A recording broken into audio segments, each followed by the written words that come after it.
until your goal is revealed. No matter what kind of person you want to be, it all starts with accepting that identity. Ask yourself, how would that person act? And hold on to that identity long enough. When people start experiencing this, an interesting phenomenon has emerged. They realize that their lives have had their ups and downs. They developed a belief, expect their goals to be achieved, but the results are not immediately apparent. Then their emotions began to decline along with their beliefs. Now, once your mood has reached its lowest point, suddenly its performance becomes apparent. It starts to reflect your previous negative attitude with a certain delay. Then what was manifested began to deteriorate again, because it only reflects your feelings. That's it. There was a wave, a kind of cycle that happens in your life. You will experience ups and downs, which are inevitable. The key is to stay true to the identity and worldview you have created. They are created by you because they are the most effective way to make significant changes in your life. Because it is the most effective way to make significant changes in your life. Now, let's move on to the next key point. I find it very influential, and I practice it every day. The mirror of reality does not reflect the essence of your thoughts. It is the content that they are distilled into. I'll explain what I mean shortly. Think about it. If you keep expressing dissatisfaction, but your grievances have content. I hate my dead-end job. I hate my boss. I hate my significant others. I hate bills I have to pay. Mirrors do not directly reflect hatred. Rather, it reflects the specific content of your hatred. For example, I hate bills. As a result, you will receive more bills. I hate my job. Therefore, more situations will arise, making you even more dissatisfied with your job. That's how it happened. The more you complain about what you don't have and what you don't want, this will constantly be reflected in your life. Give you more reasons to confirm your worldview and identity. This is the fundamental difference between the scarcity mindset and the abundance mindset. It's just a question of whether the glass is half full or half empty, rather than the half-empty problem. The key to applying this in your life is simple: focusing on what you want and what you already have. In order for any change to happen, you need to start paying attention to what you already have. Everything you have, all the progress you have made, your beautiful family, what you desire in life.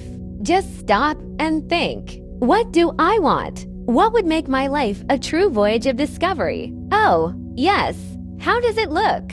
How do you feel? As long as you focus on what you want, it may be a blurry image. When you do this, when you continue to focus on what you want, the gap between your current life and the life you want, it starts to shrink because you start pushing the boundaries of your comfort zone. This is the third key point. Now, let's move on to the fourth key point. Last but not least, the mirror loop. This will forever change everything. Because if you learn to manipulate this mirror loop for yourself, you will no longer be so unsure about what you are doing. You will see reality change before your eyes. It all began with an observation. So, what was your backward attitude in the past? All the complaints, bad things that happened in the past, or an unconscious choice made. That is now. For example, when you look at the present moment, when you face bills and a job you don't like,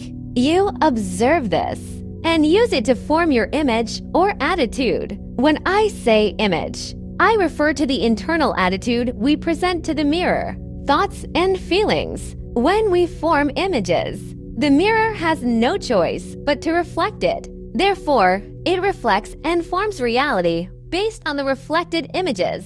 But what usually happens is that most people look at the reflection again. They are still trapped in this cycle. This is the addiction trap that most people find themselves in. They observe and stay in this pattern. Finally, they thought, damn, this happens over and over again. I don't know what I did wrong. Then they tried different tactics and strategies. They try out business strategies. They tried to start a new business, but failed. It seems to last for a while. This excites them, but they went back to that. It is simply because they cannot make internal changes. But I want you to remember something very important. This is because there have been no fundamental changes in worldviews and identities. They are still in the same pattern. Therefore, the way to achieve this is to reverse the process.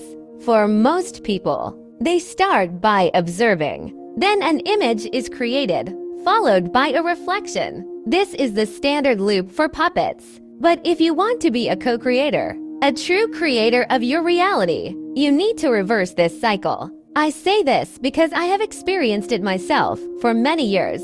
But when I really understood the cycle, everything has changed. We start with the image we want to form. We refuse to reflect. We refuse to look at our current reality because we come to realize that everything around us now is just the result of past choices. Reality is shaped by every decision made in the past. You need to be aware of this, or nothing will change. If I want to shape tomorrow, I made a conscious choice today. So let's start with visualization, and then say, well, this is what I want. This is what I have. Reality is a mirror that reflects not your wishes, but your beliefs. If you always focus on problems, life will continue to give you more problems. If you start focusing on solutions, reality will change accordingly. What you focus on is what you will experience. Therefore, stop complaining and focus on what you don't want. Start focusing on the life you truly desire. Imagine that you have become the person you want to be. How do you think? How do you act? How do you feel?